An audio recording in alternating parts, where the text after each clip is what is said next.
Les aspérités de la peau du crocodile ne tuent pas le crocodile. Dans ma langue, on dit Akpakadjamaoutolo.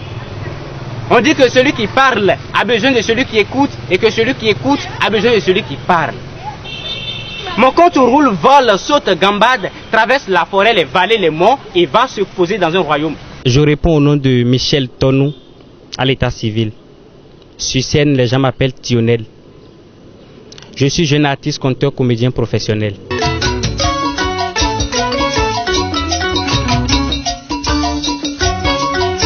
Dans le bas âge, je n'ai jamais rêvé d'être artiste. Tout ceci a commencé il y a de cela 10 ans. J'étais encore au CM2 quand j'ai été sélectionné par un groupement appelé la Compagnie du Sens Commun que menait une dame française. Là, j'ai été sélectionné pour faire du conte et la formation a commencé. J'ai fait la formation pendant 6 ans et petit à petit, j'ai pris du goût. Je m'intéressais vraiment. Là, je me suis dit que je vais le faire de façon professionnelle.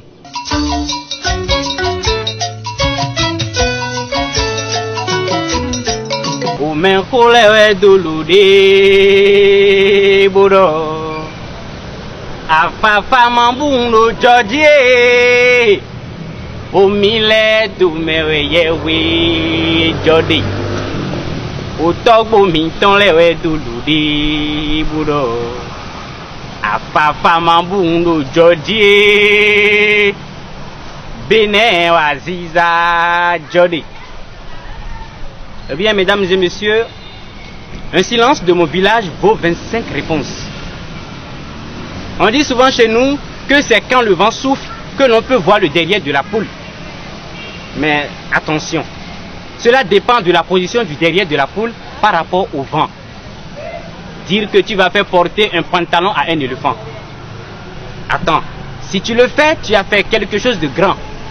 Mais si tu ne le fais pas, tu as aussi dit quelque chose de grand. Oui, depuis que j'ai commencé, j'ai eu la chance de voyager.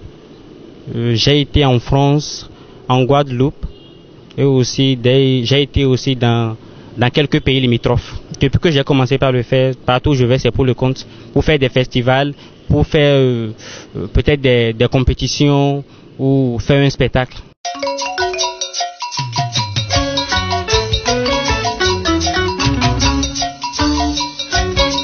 Moi, mes visions, mes projets sont au bout de mes doigts. Je me bats chaque jour que le souffle tient encore sa promesse. Actuellement, je suis en train de mettre sur pied mon association socio-culturelle sous laquelle va se passer désormais toutes mes activités culturelles. Le chanteur, l'artiste ne peut pas chanter sans le conte. Le comédien ne peut rien faire sans le conte. Donc, de ce fait, j'ai dénommé l'association Association socio-culturelle Wendoche. L'association est culturelle mais en même temps caritative. C'est une association qui va promouvoir le conte. L'association va essayer d'intégrer le conte dans le programme scolaire, dans les établissements, pour permettre à ces jeunes qui sont passionnés de faire le conte, qui sont passionnés de faire du théâtre, de la musique et autres. L'association en même temps va faire des actions caritatives, comme je viens de le dire, encourager la scolarisation des jeunes filles, lutter contre les droits de l'enfant.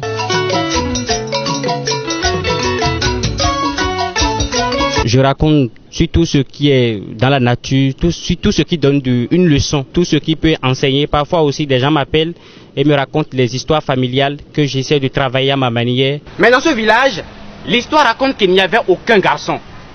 C'est pas moi qui le dis, mais c'est l'histoire qui le dit. Alors, un beau matin, les 3 sœurs ont décidé d'aller à la recherche de ce quelque chose qui leur manquait et qu'elles ne connaissaient pas. Elles ont marché très très longtemps et très vite, elles ont abouti sur un fleuve. Dans ce fleuve, la légende dit qu'il y avait un génie. Si tu chantais, le génie sortait et il dansait. Et s'il était content, il exauçait tous tes vœux. La sœur Benjamin, avec sa plus belle voix, s'est mise à chanter.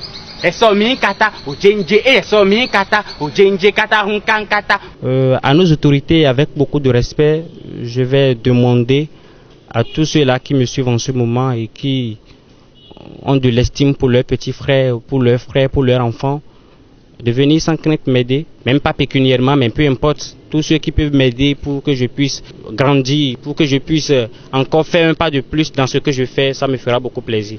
Mais déjà, il faut aussi reconnaître qu'il y a des gens qui le font vraiment.